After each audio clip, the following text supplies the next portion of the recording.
Halo, selamat datang kembali di sesi Deep Dive kita. Kali ini kita akan gali lebih dalam soal dunia kecantikan organik nih. Kita pakai panduan dan catatan yang sudah Anda bagikan, jadi misi kita hari ini, kita coba pahami bareng-bareng apa sih sebenarnya kecantikan organik itu.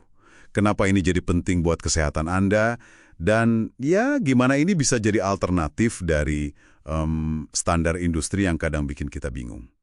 Di sumber Anda itu dimulai dengan pertanyaan yang bagus banget.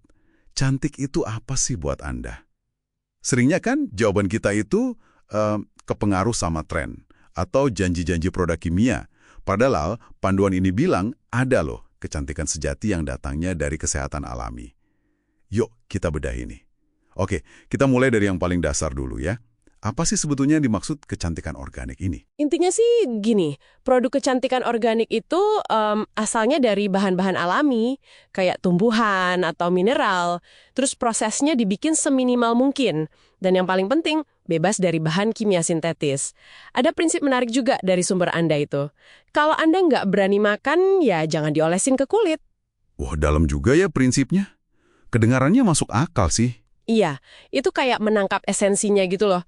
Alami dan aman. Oke. Tapi kenapa kita mesti repot-repot pilih organik? Emang produk non-organik yang biasa kita pakai sehari-hari itu risikonya segede apa sih menurut sumber ini? Nah, ini dia. Sumber Anda itu menyoroti beberapa kekhawatiran utama. Bukan cuma 1-2 bahan ya, tapi polanya. Misalnya nih, ada kelompok bahan yang disebut pengganggu hormon, kayak parabens. Itu sering banget ada di kosmetik. Oh, parabens? Sering dengar tuh. Itu yang buat pengawet kan? Betul. Atau phthalates. Itu zat kimia yang biasa buat plastik lentur atau biar wangi tahan lama. Itu kadang ada di lotion. Nah, dua-duanya ini dicurigai bisa ganggu keseimbangan hormon kita kalau terpapar terus-menerus. Agak ngeri juga ya kalau gitu. Terus ada lagi nggak selain itu? Ada lagi. Misalnya iritan yang umum banget kayak SLS, sodium lauryl sulfat. Yang bikin busa melimpah itu ya? Di sabun, sampo. Iya betul, itu bisa bikin kulit atau rambut jadi kering karena lapisan pelindung alaminya terkikis. Bahkan fluoride di pasta gigi. Meski ada gunanya ya, tapi kalau kebanyakan bisa bikin fluorosis di gigi. Oh gitu. Intinya sih, sumber Anda ini nunjukin ada potensi risiko kesehatan dari paparan jangka panjang bahan-bahan kimia ini. Akumulasi gitu. Oke. Jadi ini bukan soal satu bahan aja, tapi akumulasi paparannya ya. Paham. Kalau gitu, selain buat ngehindarin risiko, ada nggak sih sisi positif lainnya kalau kita pindah ke organik menurut catatan Anda? Tentu ada dong. Selain potensi lebih aman ya, produk organik itu sering diklaim lebih efektif dukung fungsi alami kulit, jadi kerjanya itu selaras sama kulit. Bukan malah, melawannya gitu. Maksudnya gimana tuh? Selaras? Ya, misalnya nggak mengikis minyak alami kulit secara berlebihan, justru bantu menyeimbangkan. Terus sumber Anda juga nyebutin manfaat buat lingkungan, karena proses dan bahannya cenderung lebih ramah lingkungan. Oke, masuk akal. Dan ini yang menarik nih, ada aspek pemberdayaan juga.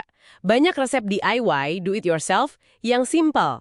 Jadi perawatan berkualitas bisa lebih terjangkau, dan Anda jadi tahu persis apa yang Anda pakai di kulit Anda. Wah, DIY, itu menarik banget. Jadi kita bisa bikin sendiri ya? Oke, kalau gitu kita coba bicara yang praktis deh. Misal buat perawatan kulit dasar sehari-hari. Contoh paling gampang ya, masker wajah. Coba deh lupakan produk mahal yang daftar bahannya panjang banget. Sumber andai-andai itu ngasih saran resep super simple. Campurin aja sedikit gula sama minyak kelapa. Gula sama minyak kelapa? Serius? Serius? Gulanya jadi scrub lembut, minyak kelapanya menutrisi. Udah. Gitu aja, efektif, alami, murah lagi. Ini contoh kecil gimana kembali ke dasar itu bisa sangat bermanfaat gitu. Iya juga ya. Simple tapi kena sasaran. Terus ada lagi? Sunscreen mungkin? Nah, sunscreen ini penting banget. Pilihannya itu pakai pelindung UV tanpa bahan kimia yang berpotensi bahaya atau malah menghambat produksi vitamin D alami tubuh. Beberapa minyak alami kayak minyak biji raspberry itu disebut punya SPF alami loh, walaupun mungkin nggak setinggi sunscreen biasa ya. Oh ya? Baru tahu. Iya. Nah, untuk perlindungan yang lebih kuat, sunscreen organik biasanya pakai mineral kayak zinc oxide. Itu jadi kayak penghalang fisik buat sinar UV. Oke, jadi alternatifnya ada ya? Terus kalau sabun gimana? Bedanya apa sabun organik? Sabun organik itu cenderung lebih lembut. Dia membersihkan tapi nggak bikin kulit kering kerontang karena minyak alaminya ikut hilang. Nggak kayak sabun komersial yang kadang keras dan ya mungkin ada bahan kayak triklosan yang juga jadi perhatian di sumber Anda itu. Oke, jadi fokusnya lebih ke menutrisi dan melindungi secara alami ya. Menarik nih, ternyata nggak cuma soal produk yang dioles aja. Sumber Anda juga nyebut soal gaya hidup kan ya? Betul sekali. Tidur. Tidur yang cukup dan berkualitas itu ditekankan banget. Jadi pas kita tidur, kulit kita itu kerja keras buat regenerasi. Iya sih, sering dibilang gitu. Nah, kalau kurang tidur terus-menerus, menurut sumber Anda, itu bakal kelihatan banget di kulit. Kusam, terus bisa muncul masalah kulit lain. Sarannya simpel sih, kurangin kafein atau alkohol malam-malam, terus jangan main HP pas udah mau tidur, biar tidurnya lebih nyenyak. Oke, dicatat. Jadi tidur berkualitas sama pentingnya ya sama produk yang kita pakai. Terus gimana kalau makeup, pasta gigi, atau sampo? Sama juga pendekatannya.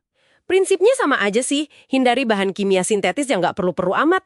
Buat makeup, cari yang bahan dasarnya alami, kayak cocoa butter misalnya. Makeup organik ya? Iya, terus pasta gigi. Cari alternatif yang bebas fluoride berlebih sama SLS. Ada kok yang pakai neem atau minyak kelapa. Oke. Kalau shampoo? Shampoo juga pilih yang lembut, yang nggak bikin rambut kayak ijuk karena minyak alaminya habis. Bahkan ada resep DIY shampoo simple juga loh, kayak campuran santan sama sabun cair lembut yang dari tumbuhan itu, kayak sabun Kestel. Wah, lengkap juga ya ternyata. Dari ujung rambut sampai ujung kaki ada alternatif organiknya. Jadi, kalau kita coba tarik benang merahnya nih dari semua catatan Anda ini, kayaknya beralih ke organik itu emang lebih dari sekedar ikut-ikutan tren aja ya. Ini lebih ke pilihan sadar buat kesehatan kita jangka panjang. Merawat tubuh dari dalam dan luar pakai bahan yang beneran menutrisi, bukan cuma nutupin pakai kimia. Tepat sekali, itu poin utamanya. Jadi bukan cuma soal penampilan sesaat. Mungkin sebagai penutup ya, ada satu hal yang bisa jadi bahan renungan buat Anda di rumah. Industri kecantikan global itu kan sering banget ya menciptakan standar dan kebutuhan yang sebenarnya artificial, dibuat-buat gitu.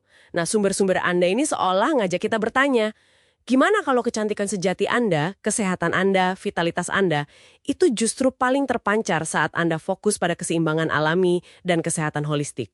Bukan malah fokus ngejar produk tren terbaru terus. Ya, itu mungkin sebuah pemikiran aja sih untuk dibawa pulang.